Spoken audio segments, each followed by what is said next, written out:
Hey, what's up everybody? It's Christian with Reaper Discs, and today we're going to be taking a look at the Discraft Comet.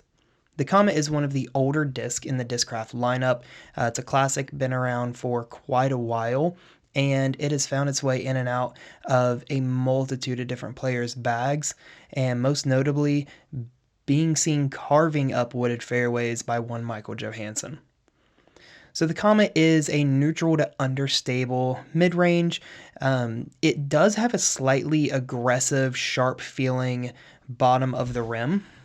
So kind of this part about it right here, it can get a little sharp if the flashing isn't completely removed, and even then it still can feel a little aggressive kind of in the fingers and whenever it's released.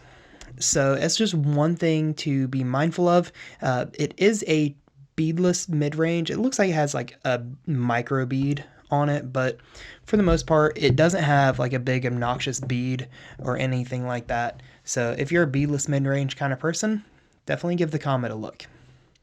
So like I said, the Comet is a neutral to understable disc, very good in the woods whenever you don't have to put a lot of power on it, or good in a tailwind situation where it's going to help carry it. The Comet does have a lot of glide that can be utilized if thrown correctly and really get you a lot more distance than you would typically expect out of a mid-range. When thrown on a hyzer, it had a slow flip up to flat, a lot slower than other discs that I've thrown and tested that do flip to flat or even flip to anhyzer. The Comet flipped up very slowly but still got up to flat and rode straight for the entirety of the flight. It landed very soft, flat on the ground with very minimal ground play. When I threw it flat, it did turn over into an anhyzer and remained turned over until it did eventually kind of like stall out and get back to the ground. But it holds it holds that left to right movement very, very well and just continues to glide from left to right and covers a lot of ground until it does eventually slow back down and fade if it's still in the air. When thrown on an anhyzer, it held the anhyzer the entire flight. It never once thought about coming out of it. It would be good for just giant towering turnover shots and things that you need a lot of left to right movement.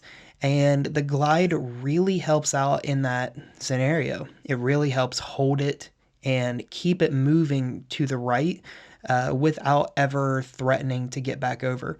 This throw that I did never even got back to flat, and it did come down on a cut roller angle. So if you're doing a lot of that kind of shot, it would be worth really getting to know the disc and getting to know the angles. That way you don't run into that cut roller situation.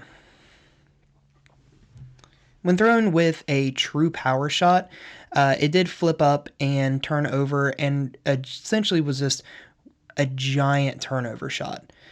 So I gave it a lot of height with a little bit of hyzer and a lot of power and put it out left, and it flipped up and had a nice slow pan from left to right for the entirety of the flight.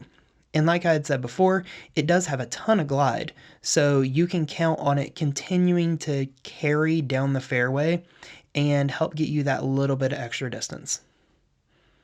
So like I said, the Comet has been one of the most popular mid-ranges in the Discraft lineup, second only to the Buzz, and has been around for a long time. Let me know if you guys have thrown the Comet, if it's still in your bag, or if it's something you have yet to try. Drop me a comment down below and let me know. If you want to try out a Comet for yourself, head over to reaperdisc.com, check them out there, as well as a multitude of other discs and awesome apparel. Again, I'm Christian with Reaper Discs, and I'll see you guys in the next video.